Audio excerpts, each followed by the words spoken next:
Hi, and welcome back to Dragonslayer. Here's the second part of me trying to make sense of Japanese names for Dark Souls bosses. If you've missed the first one, I leave a link for you in the description box, so make sure to check it out. From a latest trip to Japan, I brought a bunch of Soulsborne-related books, including art books and, most importantly, Dark Souls Trilogy Archive of the Fire, that has all the dialogue scripts and item descriptions I might need, so that helped a lot. Let's quickly go over the disclaimers. They remain basically the same. Number 1, any lore theory I might have is just a theory, so take it with a grain of salt. I'm just having fun here. Number 2, I am not a professional translator, I have never worked in localization. Everything in this video is just my personal opinion. I realize that localization is tough and it involves deadlines, absence of context, and other various difficulties. The transcriptions I give do not follow all academic rules, and I don't think it's necessary. They are just here to represent the pronunciation in case you're curious. All sources I used for this research will be listed in the description box below, along with all the additional information that I referenced throughout the video, so you can read more if you're interested. There you will also find a link to my original blog post if you want to read it through. As usual, we'll take a look at the original boss name, then analyze the localized version and see how close it is. I'll try to come up with a more accurate version if I can. Let's go. Nothing overly exciting about the last giant. You might think that you heard the word Kyojin somewhere, and I can tell you where. The same word is used to denote titans in Attack on Titan. The word is used across all Dark Souls games to refer to giants. The Pursuer is a weird one. Jubaku is an exceptionally curious word. It apparently means a binding spell or curse. So, as far as I can tell, this boss's name is the one who is bound by a spell or curse. His description in Archive of the Fire says that he continues to kill those marked by the curse as if trying to atone for the past sins, and that you can say that he is a prisoner of the binding spell. But who bound him? I have no clue. The Pursuer does not really convey anything about curses and being bound. It sounds very unique, but we know that there is a bunch of these dudes running around. I presume that it is a group of knights tasked with hunting the undead all over the kingdom and beyond. Quite unexpectedly, there is some French at play here with the Dragonrider's name. Ryukihei is actually a Japanese word for denoting dragoons, a class of mounted infantry of some European armies. The origin of the word dragoon is shrouded in historical darkness. It is a French word, and the most popular etymology says that it is derived from the French word dragon, a type of firearm. Another version tells us that it may originate from Latin draco, meaning dragon, because the banners often depicted dragons. French does not distinguish between dragoon and dragon, both are denoted by dragon. This word was borrowed into Japanese with all three meanings, something about a dragon, a rider, and a soldier. 3 kanji you see mean exactly that: dragon, horse rider, and soldier. However, it is obvious that the context in which it is used is all wrong here. Dragoons were historically a cavalry, they rode horses. So dragoon does not equal Dragonrider, even if it has dragon in the name. But Dragonriders from Dark Souls 2 indeed were riders and mounted wyverns. Why are they named dragoons? Japanese wiki has a whole paragraph dedicated to the usage of this word in a fantasy context, in games, books, and movies. In a nutshell, in Japanese fantasy works, the historical word dragoon is often used to denote a Dragonrider because of the kanji implications. However, it is not correct to use it like this. And either the English localization knew it, or just experienced the spur of enlightenment and correctly translated it as Dragonrider. Pretty cool. Old Dragonslayer is very straightforward. Furui means old, ancient, of the past times. Ryukari is the same word that denoted Ornstein in Dark Souls 1, Dragon Hunter. I'm slightly disappointed about the spelling inconsistency between Dark Souls 1 and Dark Souls 2, but otherwise it's fine. A lot was lost with Flexile Sentry. Ruzai means exile. Shikosha is basically the one who carries something out, in this case the exile. That's exactly what the boss does by transporting the undead to the Lost Bastille. English localization apparently could not come up with something more true to the original, and named the poor guy according to his appearance, spicing things up with the archaic version of flexible, Flexile. But maybe it's a genius pun, Flexile exile. I'm not sure what's up with the names of the ruined Sentinels. Alessandra became Alessia, Luca became Riche, and Legim turned into Yahim. They're actually Hollow Sentinels. According to the lore, these are 3 souls controlling empty armor. I suppose the English localization did not want to choose Hollow because it already bears a lot of meaning in the Dark Souls world, and empty probably sounded weird, who knows. As for the Belfry Gargoyles, interestingly enough, while localizing Shoshu, Defenders of the Bell, The localization chose to use the word Belfry that denotes a place where the bell is located. In the lore there is a legend about two lovers who could not be together because their kingdoms were at war. As a symbol of their love, they built two bells and employed certain defenders to guard them. Gargoyles guard the Bell of Vulcan. I'm not really sure why localization chose lost over the obvious forgotten with lost sinner. As for the gender of the lost sinner, the Japanese original does not refer to this person with any gender-specific words. The funniest thing though, the Japanese wiki says that it's a woman, and I quote, because in English they say she. Nothing crazy with the skeleton lords. Skeleton is an English word written in katakana, or means king or ruler, a kanji that we all know and love. Half the boss names use it. In the Executioner's Chariot, let's get rid of Chariot, it was borrowed from English. Katie means executioner, this word literally has only one meaning. But wait, Smo was also an executioner, but the kanji were different, he was named Shokeisha. Both words mean executioner, although the first one, Katie, is somewhat more official. The word Musabari we have here with the Covetous Demon was also used in the name of the Gaping Dragon from Dark Souls 1. It means to long insatiably for something. The English localization picked the word covetous that has a meaning of longing for something, especially if somebody else has it. Works great with the lore. When this demon was a man, he desired Queen Mytha's love, but she already loved another. In Mytha's name, Doku means poison. Mytha wanted to be more beautiful and thought poison would let her achieve that. Alas, it turned her into a monster. What a bummer. Baneful has an archaic meaning of poisonous, so the Baneful Queen is kinda cool. I like it. Smelter Demon's name is related to the location, Yotetsujo, a castle where iron is melted. Smelter is a pretty good choice when translating Yotetsu. Old Iron King is just that, nothing exciting here. Royal Rat Authority is a really interesting name, unfortunately lost in translation. Nezumi no O refers to the Rat King, and Shiren means test or trial. The second no particle points at the fact that the trial belongs to the king. This boss's name is literally Rat King's Trial, and indeed his task is to put to the test those who seek King's attention and determine whether they are worthy. As we've already discussed, Nezumi no O means Rat King. Senpai is a word for Vanguard, so this one is Rat King's Vanguard. I don't really like Royal Rat because it's Rat King. Who is the Royal Rat anyway? Is there one or many? Both bosses are the subjects of the Rat King. I don't know what the issue with the translation was. Kusare means rotting, decaying, decomposing, just 50 shades of spoilage, so stellar success with the rotten. In Scorpioness Najka, Sasori means scorpion, but for some funny reason the English localization chose to specify that Najka is a girl, and they added Ness to get Scorpioness. Somehow her poor husband turned into a mess. Yet again they chose to specify that he's a man, as if you could get confused, and came up with man scorpion, which I think is ridiculous. In Japanese, both Najka and Targ do not have any differences apart from their proper names, they're both just scorpions. Prowling Magus and Congregation is a really weird long name that sounds like a title of a mediocre anime. But get ready to behold the greatness and the beauty of the Japanese language. The reading of the first kanji is Samayo, the reading of the second kanji is Samayo, and together they are also Samayo. How cool is that? The word means to wander aimlessly or to roam.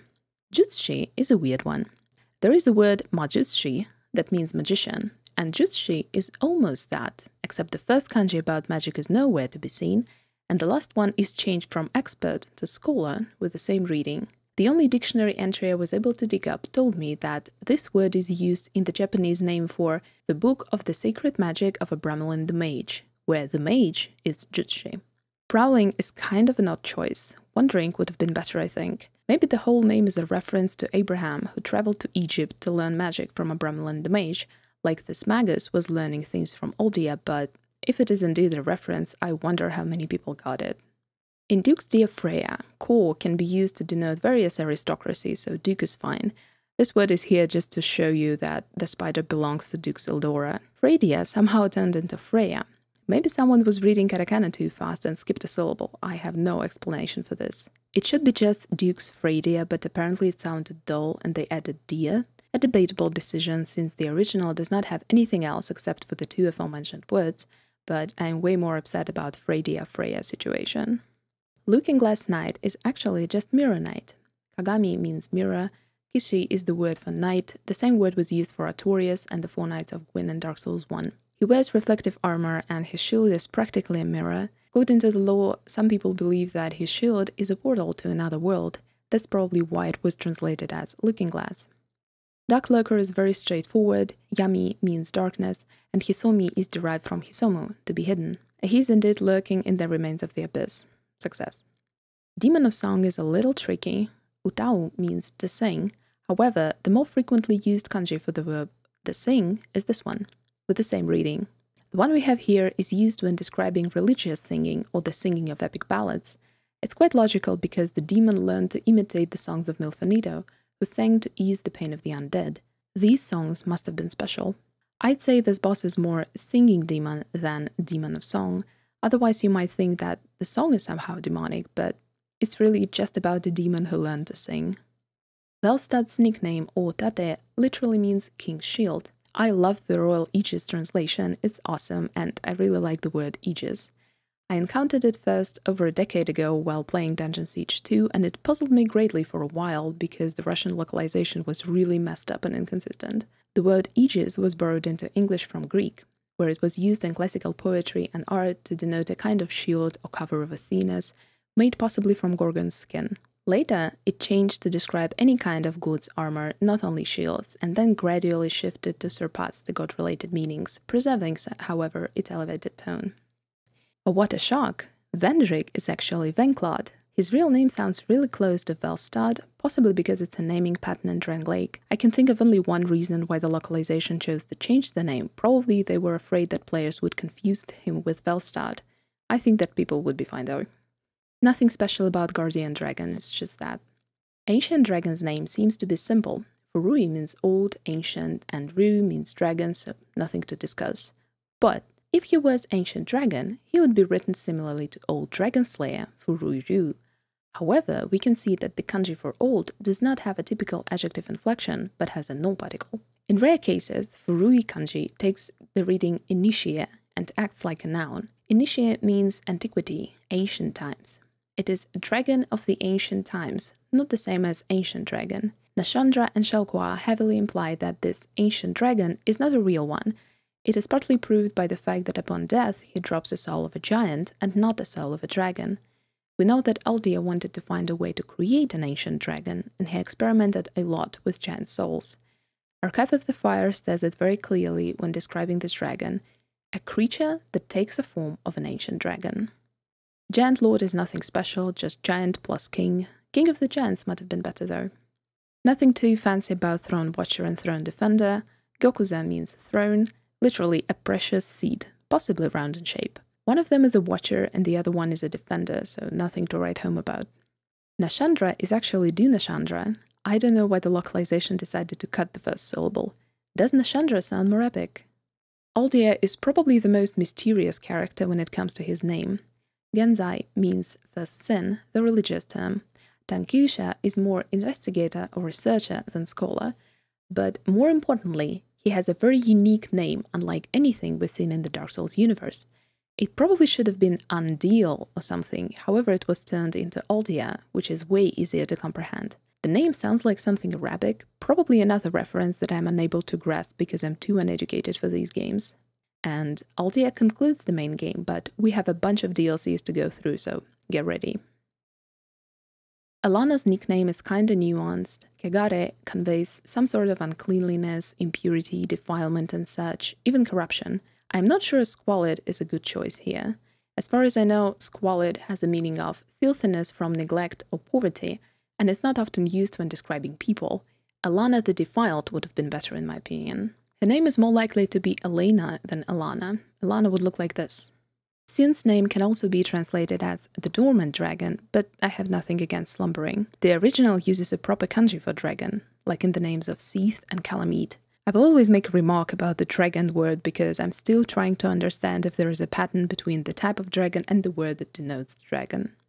Afflicted Graverobber, Ancient Soldier Varg, and Sarah the Old Explorer. What the heck? Afflicted Graverobber's original name contains the passive voice of the verb okasu. This verb has many meanings, including to afflict, to desecrate, to assume someone else's name. There isn't much lore about these guys. It could be afflicted, could be anything really. This one wears Alva's armor, and Alva's lore is about finding a cure for some affliction, so there is that. Ancient Soldier and the Old Explorer are translated as is, nothing special about them. So, some bosses in Dark Souls 2 have really long names and common groups, huh? Still better than Prowling Magus, that one was pretty ridiculous. In Fume Knight, Kemuri means smoke. For some reason it turned into fume that has a bigger pool of meanings, but I guess Smoke Knight did not sound great. Alon the Knight did not seem good enough, and it doesn't seem that good to me either, so they translated this name as Sir Alon, a great choice. Ava Luden's Elana translated as there's nothing special about them. So, Ivory King. Yaketa indeed means burned by something, here by the flames of chaos. Hakuo is White King. Like Seath was just White Dragon, this one is just White King. We're done with the DLCs, but wait, there is more. Since I have Archive of the Fire now, I decided to include a bonus section where we're going to look at some random curious things, including items and NPCs, and see if their names were translated correctly. Emerald Herald is actually a pilgrim clad in green, or Emerald Pilgrim. She's not a herald. She travels the lands trying to find the one undead who will complete the whole chain with the great souls and all the other stuff. Junrei is not exactly a rare word or something. I wonder why they chose herald instead. Shelquar drives me insane. Itoshi means sweet, lovely. This word describes a personal opinion rather than an objective quality, so that's something to keep in mind. Her name must have been constructed in English first. There is just no other way. It is very specifically French sounding, and it is very unique in the Dark Souls universe. You just can't derive Shelquar from Charagua unless you know it should be this way. Where does Shelquar come from anyway? I don't really speak French, and whatever knowledge I have about it is thoroughly lacking to determine what words served as an inspiration for this name, if any. Of course, it might just be a random, exquisite, French-sounding name, but come on. Interestingly enough, when you get acquainted with the cat, the way she introduces herself in Japanese kinda implies that Shelquar is not her real name. She says, "You can call me Shelquar," but this "soone" part makes the whole thing sound like I am, you can call me Shelquar. Yondei, can call me, is used in situations like, here is my full name, but you can call me the short name. I looked through all her dialogue scripts in the game, because I'm pretty intense, and found that she uses soone only when talking about something she's not really sure about, when she smells you but can't really say what kind of smell it is, or when struggling to find the right words, when she's trying to tell you what covenants are. Weird that she would use this little soone filler when introducing herself and giving you her name. I'm just throwing around wild guesses, don't mind me, the cat drives me nuts. I am really pleased with the choice of want in the Throne of Want here. Katsubo means something that you want more than anything. Wish or desire do not convey this meaning of thirstiness, of necessity, with which this want is associated. Nashandra embodies Manas's thirst for power, and she's suffering without it. It's not only her desire, but her want, so strong that it kickstarted the whole plot of Dark Souls 2. Jen's kinship is a very important object, and yet the name was somewhat lost. Kyomei means resonance. The first kanji means together, all, something in common. The second kanji is used to denote a horde of different sounds, both animal and human, but can also act as a verb to echo, to resound, to rumble. As we know, this item is a key for the Throne of Want, and, according to the most popular theory, the throne is exactly that something that Vendrick stole from the giants for Nashandra. It's only logical that to access such an object, you have to be a giant or somehow relate to giants. Resonance is not really an item, but more like a sigil, a mark that you get after you defeat the king of the giants. Curious that you can get it only from the king, and not from any giant. Probably you need the resonance to rule and sit up in the Throne of Want? Kinship is easier to understand than resonance in this context, probably that is why it was chosen by the localization. Dark Souls can be obscure, I get it.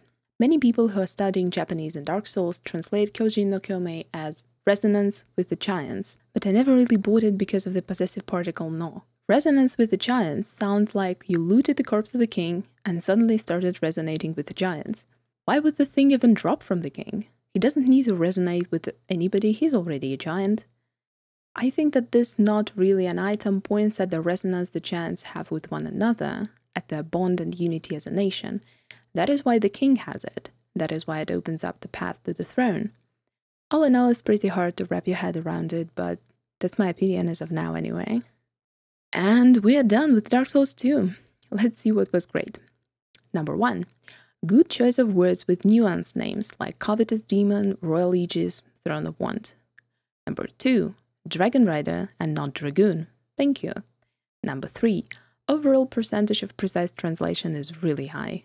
However, some things were meh. For example, proper names. Nashandra became Nashandra, Elana became Elana, Freja and Freja. The ruined Sentinels got really weird too. Also, there were some bizarre choices when the original was really straightforward, like Prowling, Royal Rat, Emerald Herald. Flexile Sentry is all over the place. Scorpioness and Man Scorpion are a mess when the originals are super simple. Same goes for the Ivory King. While writing this post, I was getting gradually upset at the English localization for not being very creative like they were in Dark Souls 1. And then suddenly I realized that that's because the original is not very creative either, despite the fact that the game has 3 DLCs and the number of bosses is shocking. 95% of translations are straight as a stick because the originals are simple, and the other 5% are basically dragoons riding dragons, poor Flexile Sentry dude, pursuers bound by curse, and some really weird stuff like Prowling, Magus, and Congregation. Dark Souls 2 boss names are really easy to categorize, and they reuse a lot of same words and kanji, a million variations of defenders, watchers, sentinels, guardians, and so on. Dark Souls 2 is kind of a special kid in the Soulsborne family, and now I realized that it's also special in terms of boss names. It was just not as thrilling as Dark Souls 1. It was a challenge to compose the corresponding blog post and this video because many bosses do not have any provable lore. Why is Afflicted Graverobber afflicted? I've no clue, and thus I can't say if the localization is any good. Uncertainty in Dark Souls 2 when it comes to boss lore oddly pairs up with straightforwardness. Unlike Dark Souls 1, where the lore would explain boss names, like with Gwendolyn or Seath, in Dark Souls 2 sometimes you don't need to look any further than the names, like Throne Watcher and Throne Defender. One watches the throne and the other defends it, there is nothing else about them. Dark Souls 2 was my first game in Dark Souls series, I don't dislike it. However, in terms of linguistic material, it was not as thrilling as Dark Souls 1. Next up we have Dark Souls 3, also with a bonus section with various curiosities that interest me besides the boss names. Leave me a comment below if there was something unexpected you learned about any boss in this video. Don't forget to check the description for relevant links and more reading. Thank you for your time, and I'll see you in the next one.